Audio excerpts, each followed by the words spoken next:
Hello friends, welcome to V4 foods. இன்றைக்கி காரடையான் நோன்பு. நிறைய பேர் ஆற்றுல வந்து வெள்ளை அடை, உப்பு அடைலாம் பண்ணுவா. இன்றைக்கி வெள்ளை அடை எப்படி பண்ணுறதுன்னு பார்க்கலாம். அதுக்கு ஒரு வாணலியில் 2 கப் அரிசி மாவு, கடைதாக இருந்தாலும் நம்ம ஆற்றுல அரைச்சதாக இருந்தாலும் எதாக இருந்தாலும் போட்டு நல்லா வறுத்துன்றணும். செவக்கக்கூடாது, கருப்பாகக்கூடாது. சிம்மில் வச்சு நல்லா வறுத்துன்றுங்க. பாருங்கள், அந்த அரிசி மாவு வந்து இந்த மாதிரி கோலம் போடுற பதத்துக்கு வரணும். அதாவது நார்மலாக சூடாகணும். நல்லா வறுத்த பிறகு இதை ஆற வச்சிடலாம். ஆஃப் பண்ணிவிட்டு ஆற வச்சுட்டு இப்போ வந்து அதே கடாயில் நம்ம வந்து வெள்ளை கரைசல் ரெடி பண்ண போகிறோம். அதுக்கு நான் வந்து 2 கப் அரிசி மாவு எடுத்ததுனால 1.5 கப் வெல்லம் எடுக்க போகிறேன். அதனால் 3 கப்பு ஜலம் எடுக்கிறேன். 3 கப்பு ஜலம் எடுத்து நல்லா கொதிக்க விடலாம். பாருங்கள், இப்போ கொதிக்க ஆரம்பிச்சுட்டு இதில் வந்து 1.5 கப் வெல்லம் நான் போட போகிறேன். உங்களுக்கு ஸ்வீட் நிறைய வேணும்னா இன்னும் கொஞ்சம் கூட போட்டுக்கலாம். பட் இதுவே கரெக்டாக இருக்கும், ரொம்ப திகட்டாது. இப்போ இதை நல்லா கரைச்சின்றலாம். ஏன்னா இதில் அந்த கல் இதெல்லாம் இருக்கும் இல்லையா, அந்த கசண்டெல்லாம் அதெல்லாம் வந்து நம்ம வடிகட்டி எடுத்துக்க போகிறோம். ஸோ ஃபஸ்ட்டு கரைச்சின்ட்டு நல்லா வடிகட்டி எடுத்துன்னு வந்துடுறேன் நான். பாருங்கள், இப்போது நல்லா வடிகட்டி எடுத்துன்னு வச்சு எவ்வளோ மண் இருந்தது பாருங்கள். இப்போ அதே கடாயில் நிதானமாக சின்னதில் வச்சுட்டு இது பண்ணுங்கள். ஏன்னா வெள்ளை கரைசல் கொதிக்க இருக்குது. நல்லா இதை கொட்டி கொதிக்க விட போகிறோம். இதில் துளியோண்டு ஏலக்காய் பொடி வாசனைக்காக சேர்த்துக்கலாம். தேங்காவை வந்து பீஸாக கட் பண்ணி சேர்த்துருக்கேன். நிறைய பேர் துருவலாக சேர்க்குவா, நான் வந்து கட் பண்ணி சேர்த்துருக்கேன். இப்போ இதை வந்து நல்லா கொதிக்கட்டும்.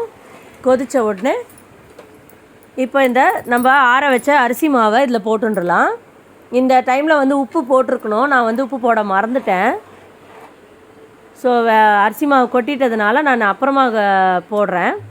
சும்மா கொஞ்சமாக பிஞ்சு சால்ட், எந்த ஸ்வீட்னஸ் எடுத்து கொடுக்குன்றதுனால. இப்போ இது நல்லா சிம்மில் வச்சே கலந்து விட்டுக்கலாம். இது பிகினர்ஸ் கூட செஞ்சிடலாம். கட்டியாக இருக்குன்றதெல்லாம் பயப்பட வேண்டாம். நம்ம எப்படியுமே இதை ஆற விட்டுட்டு லைட்டாக அதுக்கப்புறம் நல்லா கையை விட்டு பிசைய போகிறோம்.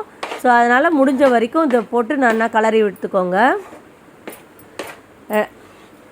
பாருங்கள், ஈஸியாக பண்ணிடலாம், யார் வேணால் பண்ணலாம். இது ரொம்ப சிம்பிளான டிஷ்ஷு. இது வந்து இந்த போட்டு மூடி வச்சு ஒரு 5 மினிட்ஸ் வந்து வேக விட்டுறலாம்.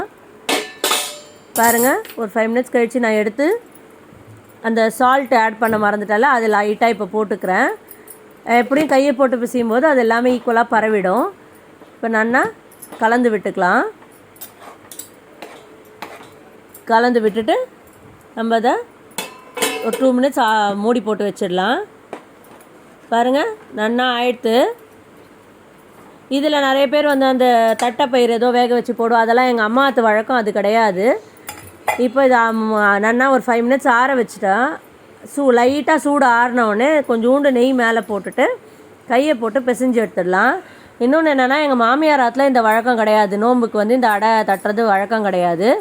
அதனால் நான் வந்து இது இன்றைக்கி பண்ணலை, நேற்று நைட்டே பண்ணிட்டேன் வீடியோக்காக. ப்ளஸ் நேற்று நைட்டு டின்னரும் இது தான் சாப்பிட்டோம். ஸோ அதனால் இன்றைக்கி வந்து இப்போ இன்றைக்கி எங்கள் ஆற்றுல வழக்கம் கிடையாது. நோம்பு அன்றைக்கி பண்ணக்கூடாது இந்த வெள்ளை அடை. அம்மா ஆற்றுல இந்த வழக்கம் உண்டு. அதனால் எனக்கு சாப்பிட்ணும் போல் இருந்தது, நான் நேற்று செஞ்சேன். பாருங்கள், இப்போ நல்லா பிசைஞ்சிட்டு இப்போ உப்பெல்லாம் வந்து நல்லா பரவிட்டுருக்கோம். இப்போ இதை குட்டி குட்டியாக ரவுண்டாக பால்ஸு ஷேப் பண்ணிவிட்டு அப்படியே தட்டையாக தட்டி எடுத்துடணும். நிறைய பேர் இதில் ஹோல்ஸ் எல்லாம் போடுறா. நான் எங்கள் அம்மா ஆற்று வழக்கம் அது கிடையாது. ஆனால் இது அம்மி மாதிரி குழவி மாதிரி ரெடி பண்ணி எடுத்துட்டுருவா. கொஞ்சம் மிச்சத்தெல்லாம் வந்து அப்படியே தட்டையாகவே எடுத்துட்டுருவா. பெருமாளுக்கு நைவேத்தியம் அப்படி தான் பண்ணுவா. பாருங்கள், இதே மாதிரி எத்தனை வேணுமோ அத்தனை பண்ணிக்கலாம். இந்த மாதிரி தான் அந்த வெண்ணெயை போட்டுட்டு அதை அரைப்பா. மாமியார் ஆற்றுல வந்து வெறும் வெத்தலைப்பாக்கு பழம் வச்சு நோம்பு சரடு வச்சு கட்டிக்கிறது தான். இது பண்ணிவிட்டு பேலன்ஸ் வந்து அவ்வளோ இருக்குது. நல்லா தாராளமாக ஒரு 3 பேர் 4 பேர் சாப்பிட்ற அளவுக்கு தான் இது இருக்குது. பாருங்கள், இப்போ இட்லி தட்டில் வந்து நான் நெய் தடவி இது எல்லாத்தையும் வேக வைக்க போகிறேன். ஒரு 10 to 15 மினிட்ஸ் நம்ம வேக வச்சு எடுத்துக்கலாம். நல்லா நெய்யெல்லாம் ஃபுல்லாக தடவிட்டு பரவுற மாதிரி தடவிட்டு பேலன்ஸ் கையில் ஏதாவது நெய் இருந்ததுன்னா நம்ம அந்த பேலன்ஸ் இருக்க மாவில் வந்து கலந்து எடுத்துக்கலாம்.